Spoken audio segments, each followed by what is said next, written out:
When times are tough and merely trying to live a normal life, not even a extravagant one, is a struggle, there are several ways to make ends meet. The availability of each particular tactic is, of course, dependent on the specific context of your situation. A part of the things that need to be done is to work toward unlocking as many alternatives as possible. When you start gaining options, you also gain degrees of freedom of choice. Let's look at it in today's episode.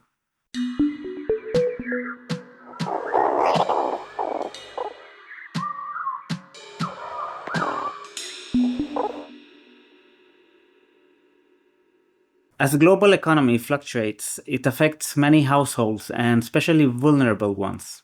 As marginalized groups work as canary birds did in mines, as early warning signs indicating something going on, we can understand the well-being of a society by how well off the less fortunate inhabitants are.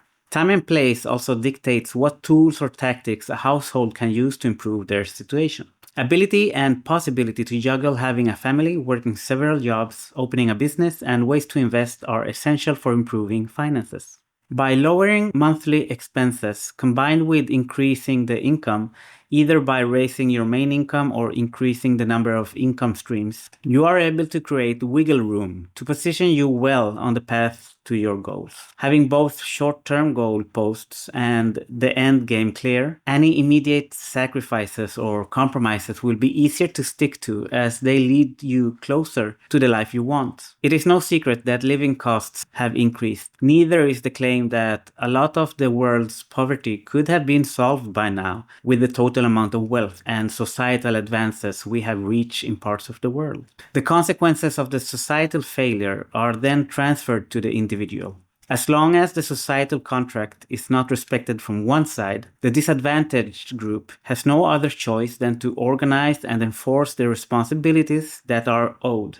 Until then, though, there is also the topic of survival. If we look at the research, a study from 2025 reviewed related literature on household financial fragility. They analyzed the factors and effects that influence financial fragility and proposed effective strategies to enhance household resilience. As resident household leverage ratio has continued to rise the last couple of years, while pulling consumption to promote economic growth, high leverage will also make households over-indebted, adding a excessive financialization of the source of household wealth and increased financial risk. Makes the households more vulnerable to economic fluctuations, making them vulnerable when in a higher debt leverage ratio. Household financial fragility is described as the possibility of financial risk due to the inability of the households to assume all their debts on time. To create financial resilience, households need to develop a structure to rationally allocate financial assets, manage liabilities effectively, and take other measures to counter economic stress and mitigate risk. By failing to create resilience, unexpected factors can lead to long-term poverty. On the contrary, a household with high resilience is better suited to cope with different emergencies. Secondary effects of creating resilience comes in the form of improved quality of life, enhanced well-being, and happiness as there is less stress to handle. The four key factors that are studied are financial literacy, debt leverage, risk appetite, and macro digital finance. Let's start with financial literacy, being the ability to integrate financial knowledge and financial resources from the household's perspective. Affecting risk identification, coping, buffering capacities is called financial literacy.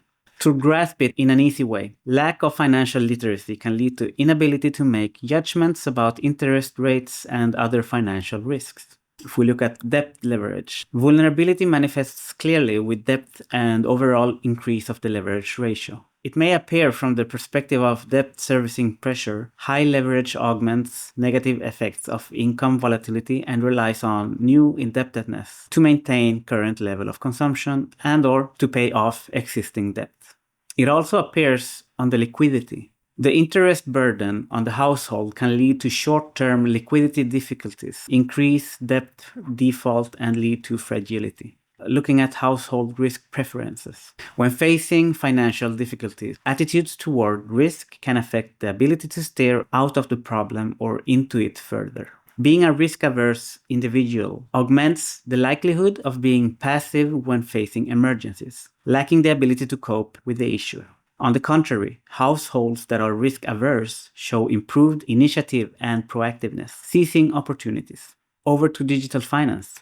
The development of digital finance has provided solutions that traditional means could not. Diverse and feasible alternatives have increased the household's ability to participate in economic activities. By reduced transaction costs, improved financial information, and lowered barrier for entry, the tools to deal with financial risk are readily available. This is achieved by increasing household emergency savings and reducing over-indebtedness. The effects of vulnerability. Aspects affected by household finance are financial asset allocation, consumption behavior, risk management ability, and microfinancial stability. Financial asset allocation. Vulnerability inhibits risky financial investment, with risk preference being a masking effect. In the long term, this affects the resilience to counter negative impacts. Consumption behavior. Depending on the income level, the use of intertemporal consumption and risk diversification will be adopted by consumers to protect against income volatility. Intertemporal consumption is to protect against risk by investing in financial assets and their returns, with the help of holding financial assets or adopting borrowing to smooth consumption. The vulnerability covers factors such as debt leverage, liquidity constraints, and affects the path chosen and the ability to smooth consumption. Also, the level of vulnerability affects consumption behavior. Risk management. Risk preferences and management capacity influence the level of vulnerability. Characterized as excessive indebtedness or insufficient savings, as it leaves the household without funds to cope with shocks such as unemployment or illness. The level of vulnerability limits the availability of risk management instruments when faced with objective conditions and might lead to irrational financial decisions due to pressure. This might affect the diversification of portfolios, further reducing the resilience. Macrofinancial stability. Though the credit market, vulnerability can be transferred to the macro-financial system. As more households are unable to repay their debts, particularly noticed in the real estate market. Improving financial resilience, optimizing debt and enhancing literacy. By rationalizing the debt structure, avoiding over-indebtedness, improving risk management ability, and increasing the financial literacy to make optimal choices in financial decision-making. All of this adds to the consumption behavior, asset allocation, and accumulation. Household debt, financial sustainability, and economic resilience. Another study from 2025 acknowledges the relationship of household finance and behavioral economics, linking household debt and financial management by the household's ability to meet spending needs without compromising future disposable income. This study goes under the financial literacy theme and focuses on debt management through external assistance, such as private or governmental credits. Debts being understood as mortgage, credit card obligations, student loans, and other consumer-based credits. These debts often smooth consumption, but might also pose a systematic risk beyond personal sustainability financial threshold. By accessing easy financial services, the risk is elevated for debt levels, in turn affecting resilience, income equality, and sustainability. As more income is allocated to debt repayment, less disposable income is available for consumption and investment. Even higher income households often carry a lot of debt despite their assets, so it's not only a struggle for lower income households. To nuance the effect of risk through geographical lenses, even though Scandinavian countries exhibit high debt-to-income ratios, the strong welfare systems, inclusive financial policies, and worker rights mitigate what would be considered high risks elsewhere. Frequently operating with minimal liquidity lessens the ability to save, invest, or plan for long-term goals like education and retirement. Also, unexpected financial costs such as rising interest rates and rent, job loss, medical bills, repairs can rapidly deplete savings and lead to debt accumulation. The spiral of increased debt and reduced purchasing power might also affect mental and physical health, even affecting relationships. Contributing factors include income level, marital status, age, level of education, and financial behavior. with the act of borrowing to finance consumption as a key finding. Debt being a significant factor in both developed and developing regions, with socioeconomic disparities leading to different levels of risk across population segments. Repayment vulnerabilities in low-income households are significant, pointing to financial resilience being attributed to income inequality and financial literacy. Global trends in financial literacy and behavior.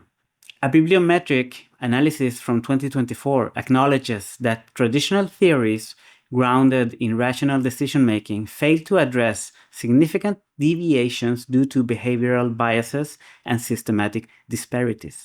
The pandemic also underscored the need to create resilience through improved education and inclusion. Consumer finance shapes household decisions. Financial systems and individual behavior interplay, and financial inclusion improve financial management, sustainable development, and reduces poverty. The study describes financial well-being as the ability to maintain a desirable standard of living, tying it to financial knowledge and behavior. Financial numeracy, being a major component of financial literacy, is a powerful predictor of retirement planning success. The lack of literacy, particularly in developing nations but not limited to, often leads to reliance on informal support systems such as family networks. A way to overcome knowledge gaps being professional financial guidance. Successful literacy interventions around the world helps households making educated decisions. Some key results and implications.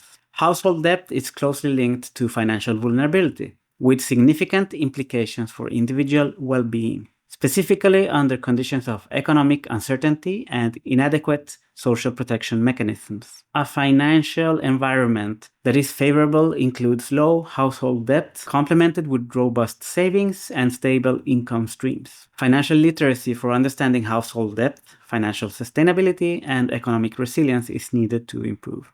A lot of studies are still concentrated in high-income countries, though. We have only looked at the topic from the micro-household perspective. A lot of studies also look at these issues on a macro level. Need for policies and regulations, incentives and support on a national level. Some personal stories. For a long time, I did not bother too much about what the future would bring and what things would have to be in order when opportunity showed up to take full advantage of it.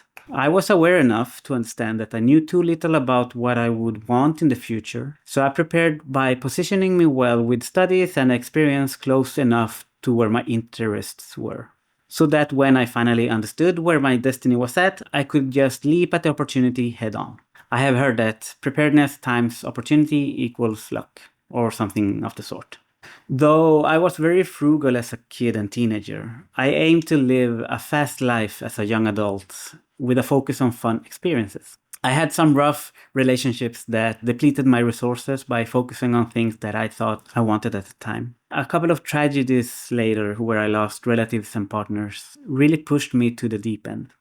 Not until recently I could find a grip, reposition myself, and continue with my original plan. It is a long way until I reach the goal, but at least I'm free from turbulent torment. I have not been in a better place for as long as I can remember. From now on, the focus will be on anything related to things giving my life meaning, health, relationships, wealth, and just trying to live my best carefree life. To reach this, I have managed to position myself on a job that is meaningful and gives me purpose. I am doing Almer that gives me meaning and helps me spread the word and create a community. Relating it to the topic, having some clue of what might come gives you a heads up for what you can prepare now for it to be easier to position you closer to the goal whenever the door opens and you know what to pursue. Remember that preparation times opportunity equals luck. Now I'm over 40 and exactly where I need to be. Many of my choices and actions led me to this exact moment. Looking back with the power of hindsight, I understand how everything fits together, even if I did not understand it when I was going through it. Of course, I could have taken more financially sound decisions through my life, and many of those were totally unnecessary thinking back. At the same time, I really feel no regrets or beat myself up for it. Looking forward to the next obstacle tends to keep you focused on the present instead of ruminating on the past. Some limitations. There are no guarantees in life that hard work or persistence will lead to success. There is not even a guarantee that you will feel fulfilled when reaching your goals, never mind on the journey to get there.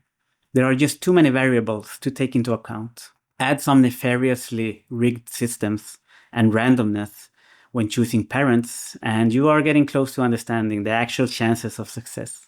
But just like the chances to win the lottery, you need to enter it to even be eligible and in the race. Almer's perspective is the following. Dedicating time to do the research necessary to discern which alternatives are readily available to you, as well as those that are in reach with some prep work, will make it easier to set the goalposts to eventually reach the desired life or outcome. Having this plan laid out also helps you get most of the time spent doing the activities. You will know what skills to practice and improve, or which tasks need to be done to help you either reach the goal or perform in a future position/role. Some limitations. Failing to circumvent the obstacles in your way to a favorable position will slow down your process. If those factors are more prominent than your current ingenuity, the initial effort needs to be focused on finding ways to remove them or lessen the impact on your ability to move towards your goal, step by step in a steady pace. Dust the furniture before you vacuum the floor. Some actionable advice. Start by writing down the desired state you will set as your end goal. Clarify your current state to understand how far from the goal you are right now. Break down the milestones needed to pass to reach the goal. Also put them in the correct order they should be reached in. Identify which obstacles there are for reaching the coming milestones. You might need to add to this as you get closer to a particular milestone and understand the way there better. Identify what needs to be done to reach each milestone. The list can include skills that need improvement, experience, studies, certificates, networking or collaboration, extra income or lower cost needed to finance the next step in your plan. Set due dates to measure and guide your time frame. Don't live and die by this deadline, as there are aspects of the milestones that you are not currently aware of. How to apply this then? A structured approach with goals, strategies, and contingencies specially adapted to your current and desired state will accelerate your progress compared to it not being planned for or no actions are taken to make changes and have a chance for good things happening to you. Map your situation, preferably in a visual way, to help you understand the whole picture. Investigate your options. Dedicate time to looking at how to increase the number of options available for you. The room for cutting costs and increasing income in your situation needs to be understood. Some options can be unlocked by first adding certain education or gear or time of your day to dedicate to a new revenue stream. If you are barely scraping by, merely surviving, with the support of others like family or friends, this is probably one of the toughest periods of your life. When you are the most exhausted, you need the most willpower to find a way out of your unsustainable situation. Don't be afraid or too proud to ask for help, monetary or educational. Survival comes before prosperity. Some key points. Finding a universal template that fits all for how to reach a desired state is impossible for obvious reasons. Intersectional factors not only dictate what options that are available, but also what obstacles you will face. Tailoring your plan according to the variables in relation to the set goal. Educate yourself to increase your financial literacy. Understand how to lower your debt or monthly expenses. Understand how to increase your income streams and make them stable. Use the newly freed disposable income to create a buffer for unexpected expenses. Lastly, create room for saving money for experiences you want to have, things you want to buy, and most importantly, for your retirement, to have something to look forward to. We will keep covering the structure and instruments needed in our toolboxes for reaching our goals in this playlist. If you want to support us, you can try out our Almer app. You will find it on either app store. If you're not interested in the software but want to support us in other ways, you could join our community forum. Or you could just like and comment on this episode. That will help us out a bunch. Take care of yourself and your peers. See you in the next episode.